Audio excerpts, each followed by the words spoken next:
নমস্কার প্রিয় শিক্ষার্থী, আমি তোমাদের ভাস্কর স্যার। তো আজকে আমি তোমাদের ওয়েস্ট বেঙ্গল পুলিশ সমস্ত কীভাবে প্রসেসিং কমপ্লিট করা হয় আমি সমস্ত বলছি। এটা হচ্ছে ওয়েস্ট বেঙ্গল পিআরবি বোর্ডের ওয়েবসাইট। তোমাদের এখানে নোটিফিকেশান দিবে যে এখানে রিক্রুটমেন্ট, তোমরা ক্লিক করবে, তোমাদের নোটিফিকেশান দেখবে, তারপরে তোমরা অ্যাপ্লিকেশান করবে। এখানে অ্যাপ্লিকেশন করবে তোমরা মাধ্যমিক মাধ্যমিক পাস, যারা গ্র্যাজুয়েশন পাস, মাধ্যমিক পাসের জন্য কনস্টেবল এবং গ্র্যাজুয়েশন পাসের জন্য তোমাদের সাব ইন্সপেক্টর। তো অ্যাপ্লিকেশন করার পরে তোমাদের প্রথমেই জানতে হবে তোমাদের সিলেবাস কী। আমাদের ওয়েস্ট বেঙ্গল সিলেবাস, যে পুলিশের syllabus, math, reasoning, GK, English. Math, reasoning, GK, English. এই ম্যাথ, রিজনিং, জিকে, ইংলিশ থাকবে, কিন্তু ইংলিশের পরিমাণ নাম্বারটা কম, 10 নম্বরের জন্য। 85 নাম্বার রিটেন টেস্ট হবে। কনস্টেবলের ক্ষেত্রে বলছি 85 নাম্বার কনস্টেবল ক্ষেত্রে বলছি, কিন্তু আমি শোনো। তারপরে তোমাদের 85-র মধ্যে রিটেন হবে। তারপরে তোমাদের 15 নাম্বার যে থাকছে সেটা হচ্ছে তোমাদের ইন্টারভিউ, পুরো 100 নাম্বার। 100 নাম্বার কমপ্লিট হওয়ার পরেই তোমাদের মেরিট লিস্ট হবে। হ্যাঁ, এবং মেরিট লিস্ট এর আগে তোমাদের সিলেবাস কমপ্লিট করতে হবে, প্র্যাকটিস করতে হবে, তার সাথে রানের প্র্যাকটিস। শুধু পড়াশোনার দক্ষতা দেখালে হবে না, এখানে ফিজিক্যালও দক্ষতাও দেখাতে হবে তোমাকে। তো যাই হোক, তোমাদের মক টেস্ট দিতে হবে, টাইম দিন ধরে প্র্যাকটিস করতে হবে। করার পরেই তোমাদের প্রসেসিং কমপ্লিট হলো। তারপর তোমাদের কি হলো, রোজ মাঠে যেতে হবে। এবার মাঠে যে যাবে তোমাদের একটা নির্দিষ্ট শ্যু কিনতে হবে, রানিং শ্যু কিনবে, এবং তোমাদের সকাল বা সন্ধ্যা যে কোনো সময়ে তোমাদের প্র্যাকটিস করতে পারো। তো রানিং শ্যুয়ের জন্য তোমাদের সোলটা থাকতে হবে মোটা, এবং টোটা দেখতে হবে এবং হালকার মধ্যে রাখতে হবে। বোঝা গেল? আর ফিতাটা এমনভাবে কিনবে যেন লাইলন না থাকে, যেন অনেক ক্ষেত্রে দেখে না দৌড়াতে ফিতাটা খুলে গেল, হ্যাঁ, কি তাতে ডিস্টার্বটা হয়।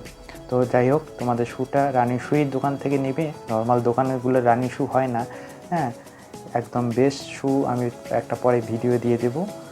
তো যাই হোক, আর তোমাদের মেয়েদের জন্য যেটার সময়, যারা জানো না কিছুই, তো আমি বলছি, মেয়েদের জন্য 4 মিনিট করেছে এখন বর্তমানে, আগে ছিল 4 মিনিট 30 সেকেন্ড। 4 মিনিটের মধ্যে 800 মিটার রান তোমাদের প্র্যাকটিস করতে হবে। আর ছেলেদের 6 মিনিট 30 সেকেন্ড 1600 মিটার কমপ্লিট করতে হবে। হ্যাঁ, 1600 মিটার কমপ্লিট করতে হবে। প্রথমে কি তোমাদের মাঠের ডেট দিয়ে দিলো, পরীক্ষা হওয়ার পরে মাঠের ডেট দিয়ে হলো, যারা পাস করেছো তাদের মাঠ হবে। মাঠ হওয়ার পরেই যেমন কোথায় 7টার দিকে রান শুরু হয়েছে, প্রথমে ঢুকলে তারপরে তোমাদের কি টেস্ট করবে, ওজন করবে। হ্যাঁ, তারপর তোমাদের যারা ফিট হয়ে গেলে ওখানে মেজারমেন্টে ফিট হয়ে গেলে তারপরে রান শুরু হবে।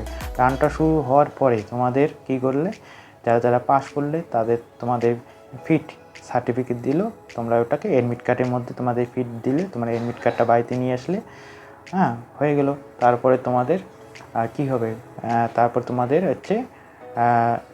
মেরিট লিস্ট দেবে, তোমাদের ডকুমেন্টস, তারপরে তোমাদের ডকুমেন্টস ভেরিফিকেশন হবে। পাস করার পরে ডকুমেন্টস ভেরিফিকেশন হওয়ার পরে তোমাদের মেডিকেল হবে, লাস্টের দিকে মেডিকেল হওয়ার পরে তোমাদের সেই মেডিকেল কাগজগুলো তোমাদের কি ডিআইবি অফিসে জমা দিতে হবে। এবার মেডিকেল কোথায় হবে, তোমাদের জেলা হসপিটাল যে রয়েছে, অনেকে জেলা হসপিটালই মেডিকেল টেস্টটা করা হবে। অনেকে ধারণা যে মেডিকেল শুধু ওরাই পুলিশরা করায় না, তোমাদের জেলা হসপিটাল থেকেই মেডিকেল করা হবে, চোখের, হ্যাঁ, তারপরে সুগার, হ্যাঁ, তারপর অন্যান্য।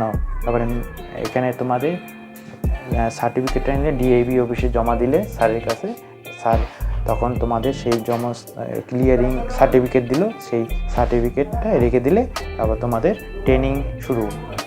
কয় মাসের ট্রেনিংটা হবে তোমাদের 6 মাসের জন্য। তো 6 মাসের জন্য ট্রেনিংটা হওয়ার পরেই তোমাদের স্থায়ী জেলায় তোমাদের পোস্টিংটা দিয়ে দিবে, পোস্টিংটা দিবে। এরপরে পোস্টিংটা হওয়ার পরেই তোমাদের চিন্তা শেষ। এখন তোমাদের প্রত্যেকটা আমি প্রসেসিং বললাম।